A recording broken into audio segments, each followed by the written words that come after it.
Fire flickers on the shores of the northern seas. Smoke rises into the cold night air. And somewhere far away, warriors sharpen their steel as the sound of war drums echoes through the fjords. This is the story of the Vikings, a people whose legends shaped nations, whose gods shook the sky, and whose final destiny was written long before they were born. This is Viking mythology. Yggdrasil, the tree that holds the 9 worlds. Viking mythology does not begin with a god, it begins with a tree. Yggdrasil, the world tree. A massive, ancient ash tree whose branches stretch into the heavens and whose roots sink into the deepest darkness. According to Norse belief, the entire universe is divided into 9 realms, all connected by this tree. 1. Asgard, realm of the gods, Aesir. 2. Midgard, realm of humans. 3. Jotunheim, land of giants. 4. Vanaheim, realm of the Vanir gods. 5. Alfheim, home of the light elves. 6. Svartalfheim, realm of dark elves, dwarves. 7. Niflheim, world of ice. 8. Muspelheim, world of fire. 9. Helheim, realm of the dead. Yggdrasil is alive. It breathes, grows, and suffers. Many creatures live on this tree. An eagle sits at its highest branch. A mischievous squirrel, Ratatoskr, runs up and down delivering insults between the eagle and a dragon. And below, Nidhogg, the dragon, gnaws endlessly at the roots. The Vikings believed the universe was constantly at war. Light against darkness, order against chaos, all balanced on this single cosmic tree. Odin, the Allfather.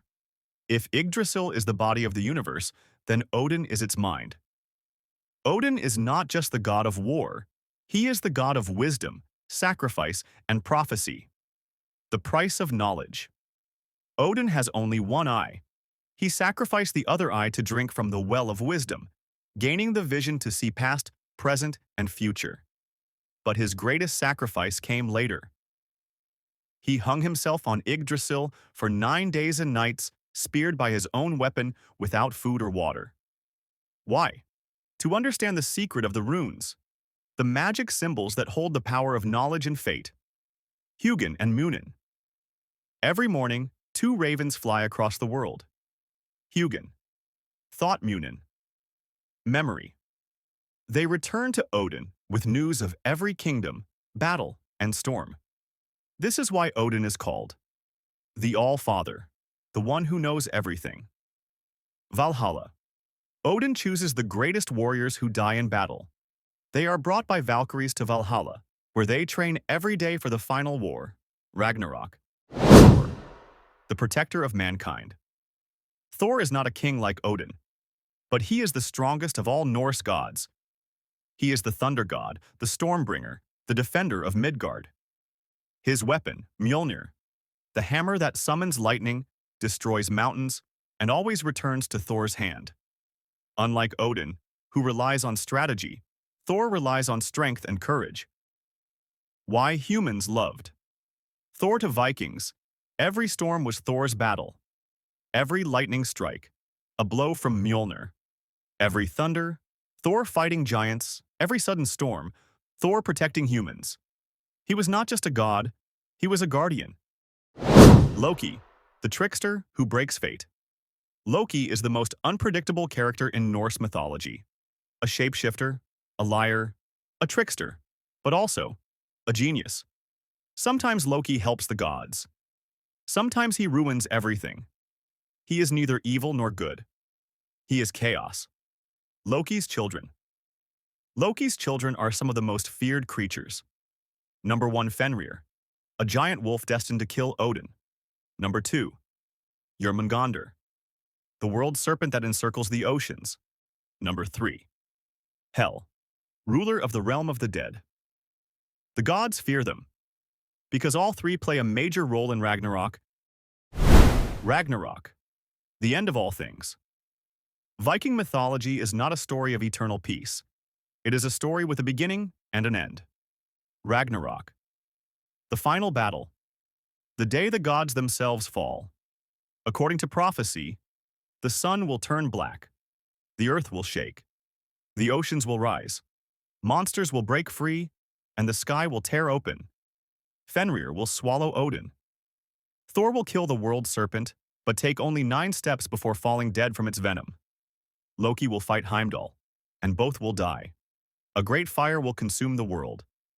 Yet, when everything is ashes, a new world will rise. 2 humans will survive. Life will begin again. A cycle of destruction and rebirth, just like nature itself. Before the gods, the creation of the world. Long atmospheric pause. Before there was light, before there were gods, there was only emptiness. The Vikings called this emptiness Ginnungagap, the Great Void. On one side of this void lay Niflheim, a realm of frost, ice, and endless cold. On the other side lay Muspelheim, a realm of fire, heat, and living flames. For millions of years, fire and ice drifted closer, until they finally met in the center of the void. And from that clash of elements, a single being was born. Ymir, the first giant. Ymir was huge beyond imagination, the ancestor of all giants. From the melting ice came another being, Audhumla, the cosmic cow. She nourished Ymir with her milk and licked the ice for food. But as she licked the ice, she uncovered the first god, Buri, the ancestor of Odin. Through him came Odin Vili Ve, the 3 brothers who would shape the universe. The First War. The gods saw Ymir as a threat, a creature too powerful to control. So they killed him. From his corpse, they built the world. Flesh became the earth. Bones became mountains. Blood became oceans. Skull became the sky. Brain became clouds. The sparks of Muspelheim became the stars.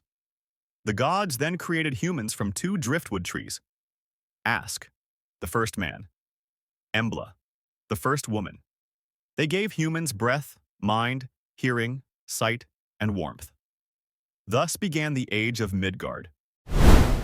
The Aesir and the Vanir, War of the Gods.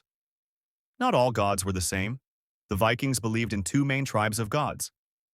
Aesir gods of war, power, kingship. Examples: Odin, Thor, Heimdall, Tyr, Vanir. Gods of nature, fertility, wealth. Examples: Njord, Freyr, Freya. But the Aesir and Vanir did not get along. In fact, they fought a long and brutal war. The Vanir-Aesir War.